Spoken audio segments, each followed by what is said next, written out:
Assalamu alaikum masu sauraron mu. Barkanmu da wannan lokaci a cikin cigaban karatun littafin mai suna Matar Malam na marubuciya Riyal Mai Dambu wanda yake zuwa muku a cikin wannan channel ta mai suna Maman Hanif Channel wanda ni Maman Hanif nake karanto muku. Abincin da ban iya ci ba kenan su ma sai da na ba su tausayi. Mika mun kwanan sha irin na jiya Aunty Maryam ta yi. Karba ne na kafa kaina sai na shanye sannan ta kama hannuna ta ce, "Cire rigar jikinki, jiya kin yi bacci na so na miki kafin ki kwanta, amma na ga kina bacci." Cikin kuka na ce mata, "Ni kan me amfanin wannan abubuwan da kuke bani ne? Ni na gaji in dai dan wancan mutumin ne ku daina bani dan ba na son shi." Ɓata fuska ta yi cike da jimamin abin da na ce. Ta ce, "Ai wannan saboda mugun nufin kishiya da mugayen mutane ake miki. Tsarin jiki ne namu na Fulani idan kika ki ai miki to ba makawa kishiya ki raina ki za ta yi. Ta sa miji da mutane su juya miki baya. Ko ba kya son shi ba za ki so ya wulakanta ki ba ko? To tunda haka ake dole a ja miki mutunci a idanun kishiyarki da mijinki. Amma idan ba kya so sai mu bari." Daga kaina ne sama ina nazarin abin da ta ce. Shiru na yi ta magana ka ta mika min tawul ta ce na ɗaura. Cire kayan jikina ne ba musu. Ta buɗe wata kwalba lalle ne a ciki da wata farar roba mai murfi nan ta shiga shafa min a jikina. Cikin mintuna 10 ta gama sannan ta ɗauko kaskon wuta ta zuba wasu tarurruka irin na 'yan Maiduguri. Umarta ta yi na tsuguna a kan gaushin. Can da na ji da zafi ya dame ni wuki-wuki da idanuwana.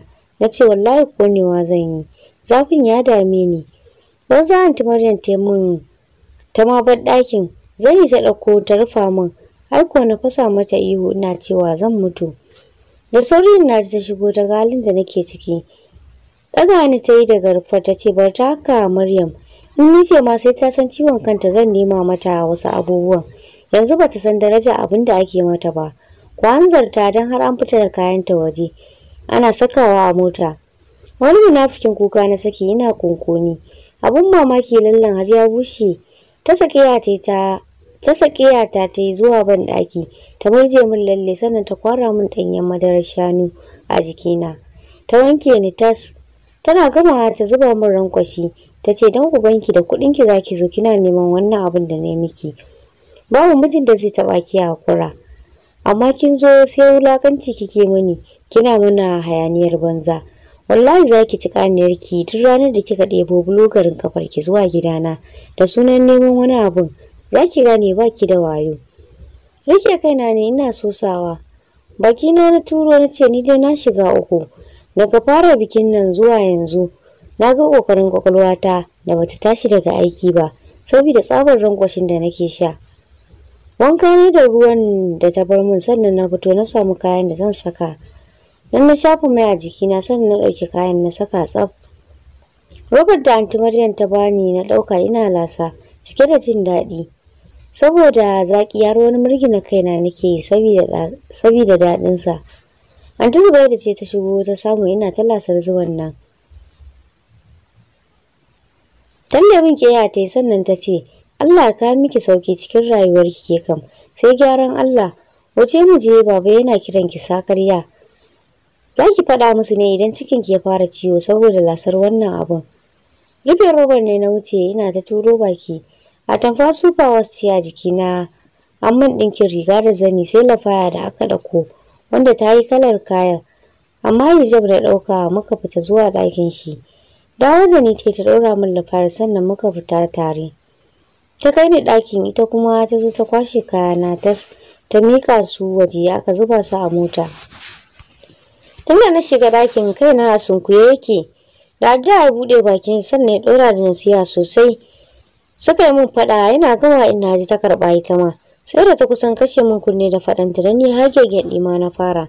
Sannan aka fitar da ni suka ce na yi alwala. Mu yi sallar mu tun da 4:25. Muna idarwa sai ga motar mu. An zo ɗaukan mu. Ɗakin Naji na shiga don ta ki fitowa. Ruwa ne na zube a jikinta cikin rawar jiki na ce in Naji kar ki bari su tafi da ni ba na son zuwa. Ba zan ƙare muku shirme ba da shashanci don Allah na tuba kar ki bar na tafi da ni. Daurewa ta yi cikin sakin fuska ta ce, kin manta ni ma gidanmu na bari na zo gidan babanku? Ko kin manta cewa mahaifiyarki ita ma aure ne ya raba ta da danginta? Ba ki ga su Zubaida su ma ba sa gidan nan ba? Duk sun tafi gidan wasu. Mu je na raka ki kin ji yarinya ta? Kuka na fashe da shi saboda ita ma na ga idanuwanta cike da kwalla, amma ɓoye su take yi saboda ba ta son ta yi kuka. Har mota ta raka ni ta je ta saka ni. Ta koma gida da sauri saboda kukan da ya taho mata. An Hajara ce ta sauri ta je ta zauna kusa da ni ganin kamar ina son fitowa. Ina ji ina gani aka raba mu da gidanmu. Kuka kuwa na yi babu iyaka don dama su ma sun yi sallar su tafiya ake ba kama hannun yaro. Ba mu tsaya ba sai karfe 12 rana muka tsaya. Lokacin har baccin wahala na yi. Ko da muka tsaya a gidan ma da kyar na fito na je na yi fitsari sannan aka ce tun da 12:30 ta yi a yi sallah azahar. Ai kuwa haka muka yi. Aka dan taba abinci sannan muka sake miƙewa. Karfe 3:40 muka isa garin Yobe. Mun samu karɓa cikin mutuntaka da karamci. Sai san a ga fuska ta ake yi. Bangaren Abulawan aka sauke mu inda dama da matarsa muka dawo. Ina jin wata ta nemi ta magana, ashe ta gayya kuka gudu Katsina. Sosai na can Maiduguri suna shan tijara.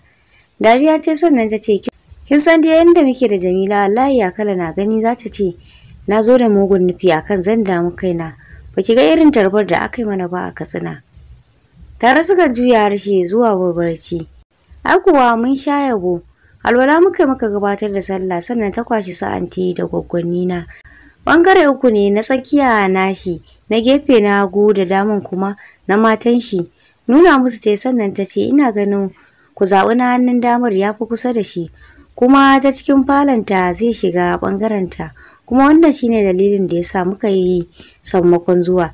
Tunda ita ce babba ita ya dace ta fara shiga ciki. Ko lokacin da murgayiya take ita ce a cikin shi yasa muka yi tunanin haka akan Neha. Godiya sosai suka yi cikin jin daɗin yanda take nuna ƙaunarta a gare ni. Kayana aka sauke suka shiga aiki ka'in da na'in. Wasu na kicin wasu na ɗaki. Kafin magarba sun haɗa komai da komai. Aka kiran sallah suka yi sallah. Suna idarwa sai ga 'yan Maiduguri sun yi so kai tsaye suka wuce da ita fat ɗinta. Dan su suna tunanin za su riga mu zuwa ne. Sai ga sun zo sun same mu a ɗaki. Abun mamakin da ya faru tunda muka zo nake ɗaki a kunshi amma ita daga zuwa ta cire mayafinta ta shiga masifa akan ita ɗakin da nake shi take so. Dan har shigowa ce ta kofar sashin sa a cikin nawa. Ita kuma dole sai ta fito tsakar gida tukunna za ta zo wajen shi. Koma daki ta fashe da kuka ta kira mamanta a waya cikin kuka ta ce Hajiya bangaren da Zahira take nan fa aka bata. Can Umar ta lello a shari'a sannan ta hawo masifa. Daga ƙarshe ta rarrashe ta inda take cewa ki kwantar da hankalinki. In ce wannan kwaɗan da mukullin yana hannunki. Ki yi shiru kin ji? Nan da kwana 2 za su tafi. To ai na miki bayani yanda zaki sarrafa shi. In sun san wata ai ba san wata ba da ni suke zancen. Ki rufe kwaɗan yanzu. Kina ji na ko? Kar ki bar shi a buɗe. Allah ya miki albarka shalele na ba za ki taba zama bora a gidan miji ba. Sannan kar ki saka jigidan nan fa har sai ya shigo hannunki. Nan za ki amfani da ita. Kar ki damu kin ji autata ki kwantar da hankalinki. Wani irin farin ciki ne kama ta saboda yanda uwarta ta gaya mata. Wani farin ciki ne kama ta cikin yarda da uwar ta ce nagode Hajja. Mai share min hawaye na ina son ki uwata ta kaina sai an jima. Ita ta kashe wayar ta share idanuwan da ta koma saukar gabanta. Ita ma a cikin daren aka yi mata jere. Ɗakuna 3 ne a ɓangare na da falo 2. Ɗaya babba ɗayan kuma ƙarami. Ita kuma 2 ne da falo 1. Allah sarki baba ya yi min gado 1.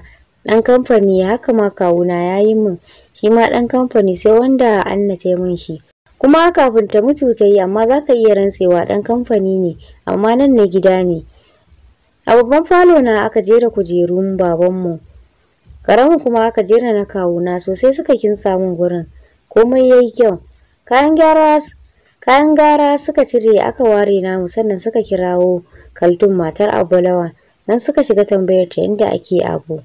Bayani ce mun sannan ta ce amma ba lalle bane sai kun yi wasu abubuwan tunda ku baki ne ba 'yan gari ba. Dariya gogora bite sannan ta ce ai mu ko za mu yi dan mahaifinta ya bada kuɗi ga duk abin da babu a saya. Muna nema mata daraja ne a gurin mutane kar wata rana a yi mata gori.